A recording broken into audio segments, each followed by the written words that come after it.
Rolls Royce गाड़ियों का शुमार दुनिया की महंगी तरीन लग्जरी कारों में होता है।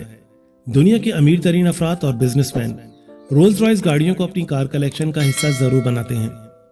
रोल्स रॉयस गाड़ियां दुनिया भर में स्टेटस सिंबल के तौर पर मशहूर हैं।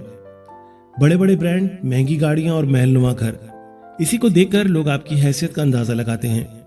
दुनिया भर में आपको आपके हुलिये से पहचाना जाता है, ये जाने बगैर कि आप कितने काबिल हैं या आपका ताल्लुक किस तबके से है। अगर ये कहा जाए तो बेचा ना होगा कि दुनिया जाहिरी चमक दमक और शान शौकत के मयार पर लोगों को परखती है, लेकिन इंसानों को परखने का ये तरीका हमेशा कारगर साबित नहीं होता। कभी कभी ये तरीका आपके लिए बड़ी मुश्किलात पैदा कर सकता है।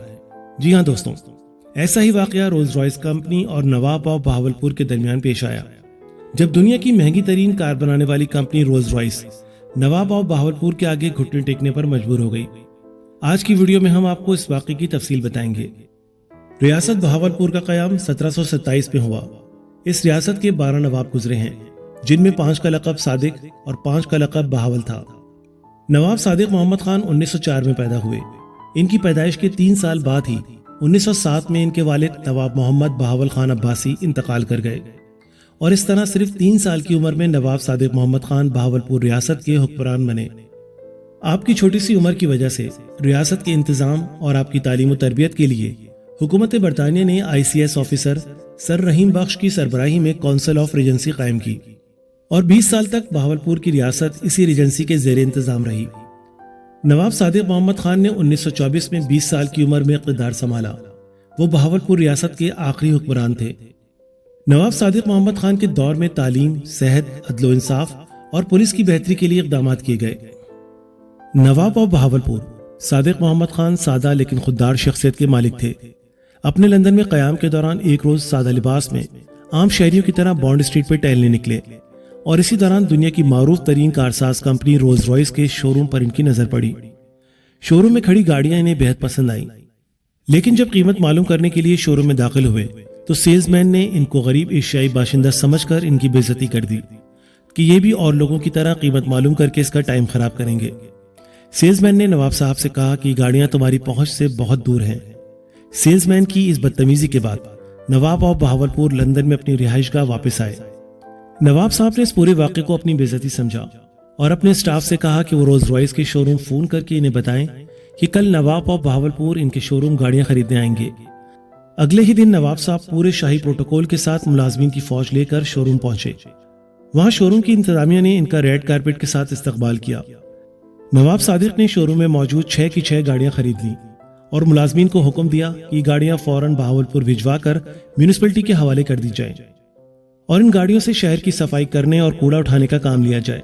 नवाब सादिक के बहावलपुर पहुंचने के बाद जब ये गाड़ियां बहावलपुर पहुंची तो नवाब साहब की हिदायत के मुताबिक इन गाड़ियों को बहावलपुर की रियासत में सफाई और कूड़ा उठाने के काम पर मुकर्रर कर दिया गया।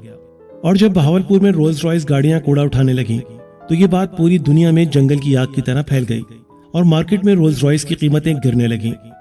दुनिया में रोल्स रॉयस कंपनी की साख को बुरी तरह नुकसान पहुंचा। कहीं भी रोल्स रॉयस कंपनी का नाम लिया जाता तो लोग हंसते और कहते वही रोल्स रॉयस जिससे पाकिस्तान के शहर बहावलपुर में कूड़ा उठाया जाता है। इस सूरत हाल से परेशान होकर रोल्स रॉयस कंपनी ने इस पूरे मामले की तहकीक कराई और असल सूरत हाल जानने के बाद रोल्स रॉयस कंपनी के मालिक नवाब साहब से माफी मांगने खुद बहावलपुर आए और तहरीरी माफीनामा पेश किया और दरख्वास्त की कि गाड़ियों को कूड़ा इकट्ठा करने और सफाई के काम से हटा दिया जाए। नवाब साहब का असल मकसद अपनी बेइज्जती का बदला लेना था, लिहाजा माफीनामा मिलने के बाद नवाब सादिक मोहम्मद खान ने इनकी माफी कबूल करते हुए तमाम गाड़ियों को कूड़े और सफाई के काम से हटा दिया। रोल्स रॉयस कंपनी के मालिक ने नवाब ऑफ बहावलपुर को बतौर तोहफा 6 नई गाड़ियां पेश की, जिनमें से एक नवाब सादिक मोहम्मद खान ने पाकिस्तान के दौरे पर आए हुए सऊदी अरब के शाह को तोहफे में दी, जो सऊदी अरब की सरजमीन पर चलने वाली पहली रोल्स रॉयस गाड़ी थी। रोल्स रॉयस इस वक्त दुनिया की 10 महंगी तरीन गाड़ियों में शुमार होती है। नवाब ऑफ बहावलपुर ने HSN कॉलेज से तालीम हासिल की। कोयटा से फौजी तरबियत हासिल करने के बाद 1922 में लेफ्टिनेंट के ओहदे पर फाइज हुए और बाद में तरक्की करते हुए 1964 में मेजर जनरल के ओहदे तक पहुंचे। तकसीम हिंद के बाद बहावलपुर रियासत को मुकम्मल आज़ादी दी गई कि वो जिस मुल्क के साथ चाहे अपना इलाक़ करे। इसी सिलसिले में पंडित जवाहरलाल नेहरू नवाब ऑफ बहावलपुर से मिलने लंदन भी गए और भारत से इलाक़ करने पर जोर दिया और कई तरह की मराद देने का वादा किया। لیکن نواب صادق محمد خان نے صاف انکار کر دیا اور 5 اکتوبر 1947 کو حکومت پاکستان سے الحاق کا اعلان کرتے ہوئے معاہدے پر دستخط کیے۔ نواب آف بہاولپور قائد اعظم کے بہترین اور قریبی دوستوں میں سے تھے۔ انہوں نے پاکستان کی نوزائیدہ مملکت کو معاشی سہارا دینے کے لیے 10 کروڑ کی خطیر رقم بھی ادا کی۔ اس کے علاوہ قیام پاکستان کے 1 سال بعد تک ملک کے تمام سرکاری اداروں کی تنخواہوں کی ادائیگی بھی خزانہ بہاولپور سے کی جاتی رہی۔ قائد اعظم کی قیادت کے دوران نوزائیدہ مملکت کا سب سے بڑا مسئلہ مہاجرین کی آبادکاری تھا۔ اس طرح ریاست بہاولپور نے کم و بیش 1 لاکھ مہاجرین کو ریاست میں آباد کیا۔ یہی نہیں بلکہ اس مقصد کے لیے قائم ہونے والے قائد اعظم ریلیف فنڈ میں بھی ریاست بہاولپور کی طرف سے 5 لاکھ روپے عطیہ دیے گئے۔ نواب صادق محمد خان نے پاکستان سے محبت میں اپنا تخت و تاج بھی قربان کر دیا۔ 1955 میں نواب آف بہاولپور اور جنرل غلام محمد کے درمیان ایک معاہدہ طے پایا، جس کے تحت بہاولپور ریاست کو مغربی پاکستان کے ایک صوبے کا حصہ بنا دیا گیا اور حکومت پاکستان کی جانب سے نواب آف بہاولپور کے لیے 32 لاکھ روپے سالانہ وظیفہ مختص کیا گیا، لیکن ان کا شاہی پروٹوکول برقرار رکھا گیا۔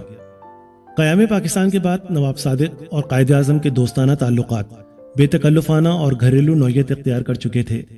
خود قائد اعظم اور مادر ملت بھی گورنمنٹ ہاؤس کے بجائے بہاولپور ہاؤس میں زیادہ آرام اور سکون محسوس کرتے تھے۔ نواب صادق نے بہاولپور ہاؤس الشمس اور القمر کے درمیان واقع 12.5 ایکڑ اراضی قائد اعظم کو ذاتی رہائشگاہ کی تعمیر کے لیے تحفتاً دی۔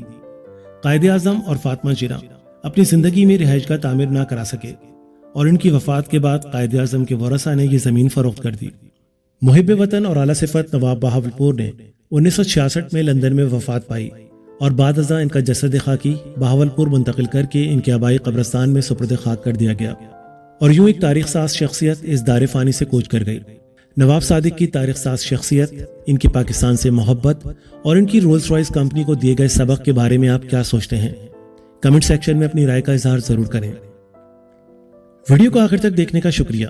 اگر آپ کو میری ویڈیو پسند آئی ہے تو ویڈیو کو لائک کیجئے، شیئر کیجئے اور کمنٹ کیجئے اور میرے چینل کو سبسکرائب کیجئے۔ بیل کے آئیکن کو پریس کیجئے تاکہ آئندہ آنے والی ویڈیو کی نوٹیفیکیشن آپ کو ملتے رہیں۔ انشاءاللہ پھر کسی نئی ویڈیو کے ساتھ حاضر ہوں گے، تب تک کے لیے اللہ حافظ۔